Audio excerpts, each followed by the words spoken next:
Welcome back to Astoria High's Exploration and Colonization series. So far, we've learned about the New England colonies and the early settlements like Jamestown and Plymouth. Today, we're exploring the Middle Colonies, a region known for its rich soil, diverse people, and busy trade cities. The Middle Colonies included New York, New Jersey, Pennsylvania, and Delaware. They had fertile soil, mild winters, and warm summers, making them great for farming. Unlike the rocky New England colonies or the hot, plantation-filled South, the Middle Colonies had balanced seasons and plenty of rivers, perfect for transporting goods and growing crops like wheat, barley, and oats. That's why people called this region the breadbasket colonies. Let's start our journey in the colony of New York. But it didn't start out with that name. Before it was English, this land belonged to the Dutch. They called it New Netherland, and their main city was New Amsterdam, right where New York City is today. The first European to explore this region was Henry Hudson, an English sailor working for the Dutch. When Hudson explored the river that now carries his name, Dutch traders saw the chance to make money. They built a settlement where they could trade furs with Native American tribes. Life in New Amsterdam revolved around commerce, buying, selling, and trading.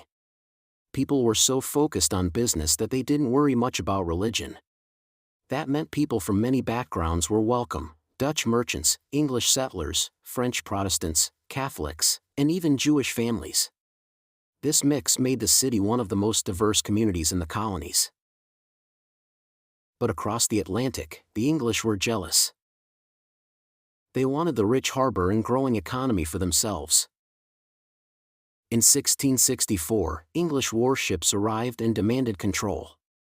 The Dutch surrendered without a fight, and New Amsterdam became New York, named after the Duke of York, the brother of King Charles II. The birth of New Jersey. After taking control, the Duke of York realized his new territory was enormous. To make governing easier, he gave part of it to two friends, Sir George Carteret and Lord John Berkeley. That new area became New Jersey. Like New York, it attracted people looking for a better life. Farmers, traders, and immigrants from many parts of Europe came to grow crops, open shops, and practice their faith freely. Although both colonies began for economic reasons, they became known for allowing a wider mix of people and beliefs than most English colonies of the time. Next, we move to one of the most remarkable colonies, Pennsylvania. This colony was founded by William Penn, a member of a Christian group called the Quakers. The Quakers believed in equality, peace, and freedom of conscience, the idea that every person could connect to God without a priest or church leader in between. These beliefs made them unpopular in England, where they were often jailed or attacked for speaking out.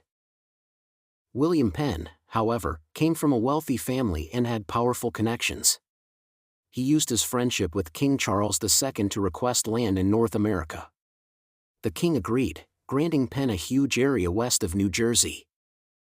Penn saw this as a chance to build a new kind of colony. A place where people of all religions could live together peacefully. He called it his holy experiment.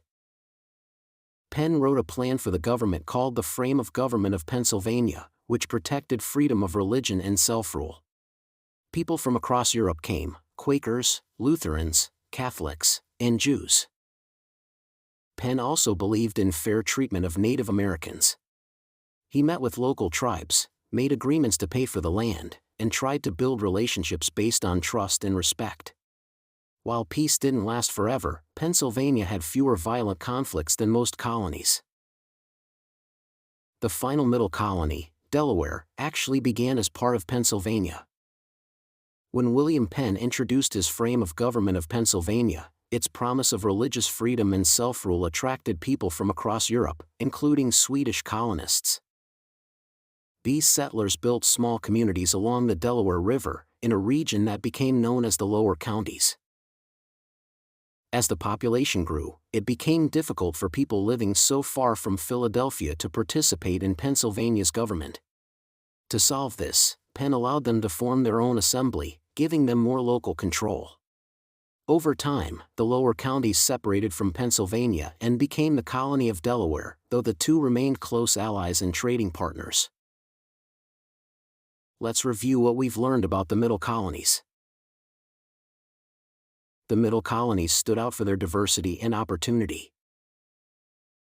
New York began as the Dutch settlement of New Amsterdam. The English took control and renamed it New York, turning it into a major port city. New Jersey, formed when land from New York was given to Sir George Carteret and Lord John Berkeley.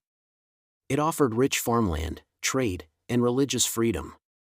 Pennsylvania, founded by William Penn, a Quaker, as a place of peace, equality, and tolerance. People of many faiths were welcome.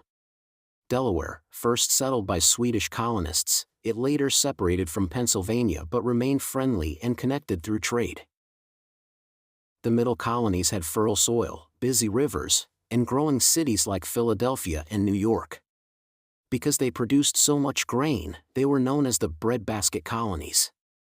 The ideas born in these colonies, freedom, fairness, and hard work, helped shape the foundation of the United States. Thank you for watching. Please support my channel by subscribing. Your help is greatly appreciated.